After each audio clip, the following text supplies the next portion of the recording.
آگے جس طریقے سے ہم نے ارتھ کے ساتھ جو زیادتی کر رہے ہیں، جس طریقے سے اس کو ریپ کر رہے ہیں ہم اس گلوب کو، اس کے ساتھ اور بھی بیماریاں نکلیں گی، اور بھی کلائمیٹ چینج کی وجہ سے تبدیلیاں آئیں گی جس کے لیے کوئی تیاری نہیں ہے۔ امیر طبقہ جیبیں بھر رہا ہے، دنیا کے سارے امیر اکٹھے ہوئے ہیں، غربت بڑھ رہی ہے، اور امیر اور غریب کے درمیان فاصلے بڑھ رہے ہیں۔ اس لیے یہ کون اس قسم کا انقلاب پاکستان میں لائے گا؟ جیسے انقلاب یورپ میں آئے تھے، انہوں نے اپنے لوگوں کا خیال کیا، کون لائے گا؟ بڑا مشکل ہے۔ آپ نے دیکھ ہی لیا جن سے توقع تھی کہ وہ تبدیلی لائیں گے، انہوں نے کس قسم کی تبدیلی وہ لے کے آئے ہیں اور کس کے ساتھ مل کے وہ کام کر رہے ہیں۔ اس لیے یہ آپ کا خیال کہ آگے جا کے کوئی بجٹس ہمارے اس طریقے سے بنیں گے، میں سمجھتا ہوں اس کا 10% بھی نہیں ہوگا۔ جو پیسے آپ ڈیفنس پہ خرچ کر رہے ہیں اس سے 10% بھی اس کا آپ ہیلتھ پہ نہیں کریں گے، انفارچونیٹلی۔ بڑی ہماری بدقسمتی ہے، اینڈ آئی ایم سوری کہ یہ بیڈ نیوز جو ہے میں آپ کو یہ دے رہا ہوں۔ میری دعا ہے، میری امید ہے کہ ہمارے امیر لوگ، ہمارے حکمران طبقہ بات سن لیں، سمجھ لیں، اور غریبوں کے لیے اور اپنے عوام کے لیے اس قسم کی سہولتیں پیدا کریں تاکہ یہ سارے مسائل جو آگے جا کے اگر آتے بھی ہیں تو ان کو صحیح طریقے سے ہم ڈیل کر سکیں۔ شاید رشید عرض کر رہا ہوں، سوال یہ ہے کہ آپ کا 20 اپریل کا پروگرام سنا ہے جو ٹی وی کا پروگرام تھا، آپ نے بہت ڈیٹیل سے جو مختلف تھیوریز چل رہی تھی اس پر آپ نے بات کی، کافی ساری بات کی، لیکن ایک تشنگی رہ گئی، ایک بات رہ گئی، آپ نے اس کو کوئی اختتام نہیں دیا، کوئی اینڈ نہیں دیا کہ آخر یہ ہے کیا، اور پھر اس کا ابھی رزلٹ ہوگا کیا، یعنی اس کا اینڈ رزلٹ کیا ہوگا، کیا اس کا حل کیا ہوگا، اس پر آپ نے بات نہیں کی۔ میں چاہوں گا کہ اپنے اس چینل پہ یا ٹی وی کے شو میں ہی اس پہ اگر آپ مزید اس کو بات کریں کہ ایکچولی یہ کیا ہے، کیا واقعی قدرت کی طرف سے کوئی بیماری ہے، کوئی وائرس ہے، جو مختلف تھیوریز ہیں ان میں سے کوئی حقیقت ہے، اور اس کا سلوشن کیا ہے۔ بہت شکریہ۔ اچھا، اب شاید صاحب بات یہ ہے کہ میں نے بالکل یہ ڈسکس کیا تھا کہ مختلف تھیوریز ہیں، یہ کہاں سے آیا، کس نے اس کے پیچھے کون ہے، کیا نہیں، مگر سوال یہی کھڑا ہوتا ہے کہ کیا اس میں قدرت سے کی طرف سے یہ آیا ہے یا اس کے اندر کوئی ہم لوگوں کا، انسان کا کوئی ہاتھ ہے۔ اب شک تو یہی ہے کہ انسان کا ہاتھ ہوتا ہے ہر وقت کسی نہ کسی چیز کے اندر، کوئی چیز خراب کر دیتا ہے انسان، کوئی توازن جو ہوتے ہیں قدرت کے ان کو ہم خراب کر دیتے ہیں، اور اس کی وجہ سے پھر یہ اس قسم کے حادثے آتے ہیں جو ہم کہتے ہیں قدرت کی طرف سے آئے۔ اس کے بارے میں بھی، کووڈ کے بارے میں بھی یہی ہے کہ یہ چائنا میں وہاں سے شروع ہوا، اس پہ تو اب کوئی شک نہیں ہے، اور یہ بھی ہمیں پتہ چل گیا کہ وہاں سے کہاں کہاں گیا ہے۔ اچھا، اب یہ جو وائرسز ہیں، آپ نے دیکھا تاریخ کے اندر 3-4 دفعہ بہت بڑے بڑے پینڈیمکس آئے ہیں اسی قسم کے بایولوجیکل، اسپینش فلو ہو گیا، پلیگ ہو گیا اس سے پہلے، اور یہ تو کچھ بھی نہیں ہے۔ آج آپ کہتے ہیں کہ جی 2-2.5 ملین لوگ انفیکٹ ہو گئے، تو کچھ بھی نہیں ہے۔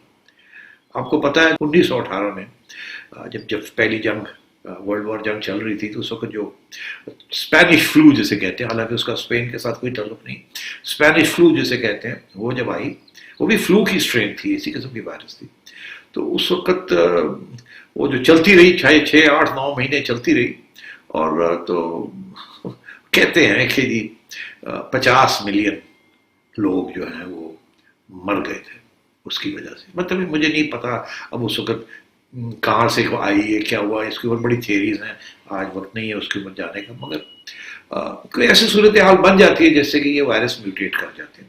ہوا کے اندر تو جراثیم تو ہیں، اور آپ نے دیکھا جراثیم تو بنتے بھی ہیں، اگر آپ کو گندی چیزیں چھوڑ دیں کہیں تو وہاں پھر کچھ نہ کچھ پکنا شروع ہو جاتا ہے، because of oxygen in the air and other elements in the air, اور وہ پھر ایک قدرت کی طرف سے جراثیم بننے شروع ہو جاتے ہیں، جانور یہ چھوٹے چھوٹے انسیکٹس بننے شروع ہو جاتے ہیں بیکاز آف دی انوائرمنٹ، اور اس کے اندر کیا چیز گھوم رہی ہوتی ہے اس وقت۔ تو یہ تو آئیں گے۔ یہ کووڈ کا بھی آپ نے دیکھا کتنے سٹرینز اب بن چکے ہیں۔ وہ کہتے ہیں کہ جو چائنا کا سٹرین تھا وہ اسٹرانگ سٹرین نہیں تھا، مگر جب یورپ میں پہنچا تو وہ میوٹیٹ کر گیا، اور میوٹیٹ کر کے خطرناک قسم کی ویرائٹی بن گیا، اور وہاں سے یورپ سے پھر وہ امریکہ گیا، نارتھ امریکہ گیا، وہاں اور بھی زیادہ خطرناک وہ بن گیا۔ تو میرا خیال ہے اس وقت پاکستان ہندوستان کے اندر اس وقت کیوں اتنی اسٹرانگ انفیکشن نہیں ہے، اسی وجہ سے کہ وہ چائنا والا جو تھا، جو ویک اسٹرین تھا، وہ آیا ہمارے یہاں، اور وہاں آ کے وہ اس سے میوٹیٹ نہیں کیا. اب وہ کیا وجوہات ہیں کہ وہ بھی پتہ چل جائے گا جب ریسرچ ہوگی کہ کیا ہمارے یہاں آ کے اتنی میوٹیشن کیوں نہیں ہوئی خطرناک قسم کی، اور مائلڈ فارم میں رہ گیا. مگر یورپ میں تو بڑی اسٹرینج قسم کی میوٹیشنز ہوئی ہیں وہاں آ کے اس کی انوائرمنٹ کے اندر، اور وہاں سے پھر وہ نارتھ امریکہ گیا. اچھا، اب یہ تو سچویشن ہے کووڈ کی. اب آئیے آگے کہ سلسلہ کیسے ختم ہوگا. سائنٹسٹ کا یہ کہنا ہے کہ یہ جلدی جانے والا نہیں ہے. اس کی وجہ یہ ہے کہ جو لاک ڈاؤنس کیے ہیں اور لوگوں کو پروٹیکٹ کرنے کی کوشش کی ہے، وہ کچھ حد تک کامیاب ہوئے، کچھ حد تک نہیں ہوئے. وہ ریسرچنس پھر ہو رہی ہے. چائنا میں ایک دفعہ انہوں نے کہا تھا ہم نے کر دیا ہے، وہ کرو گر گئی ہے، پھر ایک دم کہیں نہ کہیں سے کچھ نہ کچھ ایک ایرپشن ہوئی، اور اس کو پھر کنٹرول کرنا. اسی طریقے سے ہانگ کانگ کے اندر انہوں نے کہا جی ہم نے کر لیا ہے، کنٹرول ختم ہو گیا، واہ واہ واہ واہ، کھول دو، ایک دم ایرپشن ہو گئی، پھر سے لاک ڈاؤن. اسی طریقے کے ساتھ امریکہ میں، جرمنی میں، یہ سب جگہ پہ، یو کے میں ایک دن وہ سوچتے ہیں کہ اب لاک ڈاؤن کافی ہو گیا، اس کو روک دیتے ہیں، اور پھر کھولنے لگتے ہیں تو کچھ ہو جاتا ہے تو پھر کہتے ہیں روک دیں. اب آپ نے دیکھا کتنی دفعہ لاک ڈاؤن ایکسٹینڈ ہو رہے ہیں، پہلے کرنے کے لیے تیار نہیں تھے تو اب ایکسٹینڈ کرنے کی باری آ گئی. یہ اتنی جلدی جانے والا نہیں ہے. آل پریڈکشنز کہ یہ رہے گا اور یہ آتا جائے گا، یہ میوٹیٹ ہوتا رہے گا، اور آپ نے یہاں کنٹرول کر لیا، پھر کہیں نہ کہیں شروع ہو جائے گا. وہاں کچھ ویکسینیشن ابھی آئی نہیں ہے، اس وقت کہیں سے پھر ایرپشن ہوگی، پھر کوارنٹین کرنے پڑیں گے. اب تو نیشنل کوارنٹینز ہو رہے ہیں نا، لاک ڈاؤنز ہو رہے ہیں. آگے جا کے اگلے 4-5 مہینے کے اندر آپ دیکھیں گے علاقے جو ہے ان کو کوارنٹین کر دیا جائے گا. جہاں جہاں یہ ایرپشن ہوگی وہاں علاقے بند کر دیے جائیں گے کچھ عرصے کے لیے. اور ٹیسٹنگ، تو جیسے جیسے ہماری ٹیسٹنگ فیسلٹی بہتر ہوتی ہے اور ویکسین کی اویلیبلٹی آ جاتی ہے، تو یہ اس کے بعد پھر جا کے اس کی جو امیونٹی ہے اس کے خلاف، اس کی ہمارے پاس سلوشن ہوگی. میرا اپنا خیال ہے، جو میں نے سارا لٹریچر پڑھا ہے اس کے اوپر، کہ وہ کہہ رہے ہیں ویکسین 6 مہینے تک ہو جائے گی. باتیں تو ہو گئی ہیں جی اگلے مہینے آ رہی ہے، ٹیسٹنگ ہوتی ہے، پھر اس کے ٹرائلز ہوتے ہیں سو آن.